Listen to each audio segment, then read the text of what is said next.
উদারতা ও মহানুভবতার পরিচয় দিয়েছেন বিএনপির আন্তর্জাতিক বিষয়ক কমিটির সদস্য ও ঢাকা মহানগর দক্ষিণ বিএনপির সিনিয়র সদস্য ইঞ্জিনিয়ার ইশরাক হোসেন। নিজের উপর মামলার প্রতিশোধ না নিয়েই উল্টো হামলাকারীকে ক্ষমা করে দিয়েছেন। সেই সঙ্গে শিক্ষার্থীদের অনুরোধে নিজের করা মামলার ইজাহারভুক্ত আসামিকে আটকের পর ছেড়ে দেওয়ার ব্যবস্থা করে দিয়েছেন তিনি।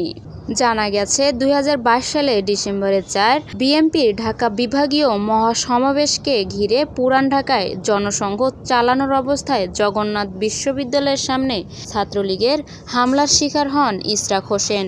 পুলিশ মামলা না নিলেও পরবর্তীতে সেই ঘটনায় আদালতে মামলা করেনি। তাতে ইজাহারভুক্ত আসামি হিসেবে জগন্নাথ বিশ্ববিদ্যালয়ের চতুর্থ বর্ষের শিক্ষার্থী মাইনুদ্দিনকে শনাক্ত করেন সাধারণ শিক্ষার্থীরা। পরে মঙ্গলবার রাতে তাকে ধরে নিয়ে রাজধানীর কোতোয়ালি থানায় সোপর্দ করেন বিশ্ববিদ্যালয়ের ছাত্রদল নেতারা।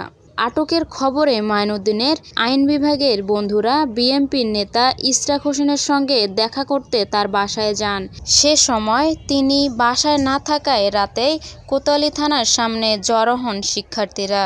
সেখান থেকে ইশরাক হোসেনের সঙ্গে ভিডিও কলে কথা হলে তারা বন্ধুকে মাফ করে দিয়ে থানা থেকে ছাড়ানোর দাবি জানান। হামলার ঘটনায় ভুল করেছে উল্লেখ করে তার কাছে ক্ষমা চান অভিযুক্ত মাইনুদ্দিন সহ তার বন্ধুরা। একই সঙ্গে ছাত্র জনতার আন্দোলনে তাদের জোরালো ভূমিকার কথা উল্লেখ করেন।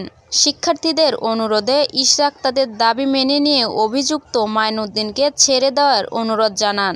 রাত 2:45টায় তাকে থানা থেকে ছেড়ে দেয় পুলিশ।